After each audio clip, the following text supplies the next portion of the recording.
Do you love rugby? Come join my Scrum Masters Elite_UK. Explore strategies and share top-level tactical analysis. Subscribe to stay updated with new videos. My thoughts on the recent changes in the rules of the Super Rugby Pacific tournament are quite interesting, provoking debate, while also opening up many opportunities for the development of the sport. When Super Rugby announced a series of rule trials aimed at reducing the frequency of scrums, it certainly grabbed the attention of the rugby community. These new regulations, which aim to minimize time spent on scrums in favor of penalty kicks, are bound to elicit mixed reactions. Personally, I believe these changes are not only necessary, but also a strategic move to create a solid foundation for the growth of rugby in the future, especially as we look ahead to the 2027 Rugby World Cup. First of all, we must acknowledge that scrums are an integral part of rugby.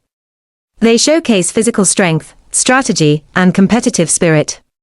However, in recent years, many have expressed concerns that scrums are taking up too much time during matches, slowing the pace and reducing the excitement.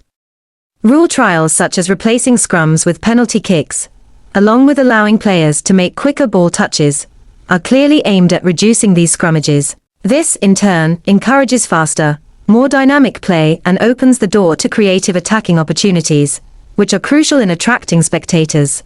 This viewpoint is further reinforced by World Rugby Chairman Sir Bill Beaumont, who emphasizes the importance of making rule changes now to ensure that they are perfected ahead of the 2027 Rugby World Cup.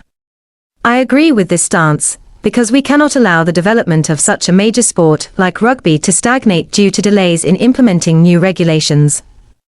The upcoming Shape of the Game conference could serve as a pivotal moment in building and refining the playing rules, helping rugby evolve in line with modern trends while maintaining its core identity.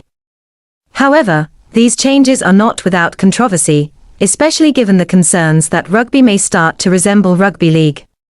Former referee Mathieu Raynal is one of the most vocal critics of reducing the emphasis on scrums. He argues that focusing more on passing and scoring, while limiting scrums, could make rugby resemble rugby league, where set-piece attacking plays have little relevance.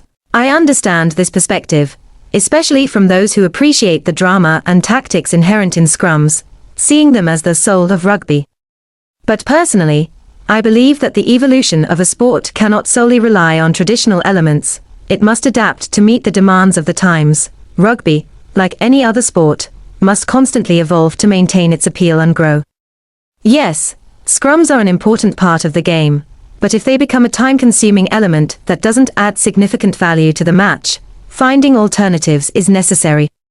These changes do not mean losing the essence of rugby, rather, they represent a way to restructure the game, enhancing its strategic depth while reducing repetitive and monotonous moments.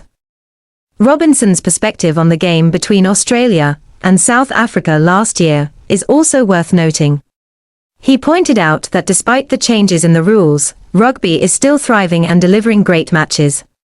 The encounter between the Wallabies and South Africa at Ellis Park serves as a clear example that rugby retains its intensity and excitement, even with new rule trials in place. This proves that, despite changes, rugby can maintain its competitive and thrilling nature.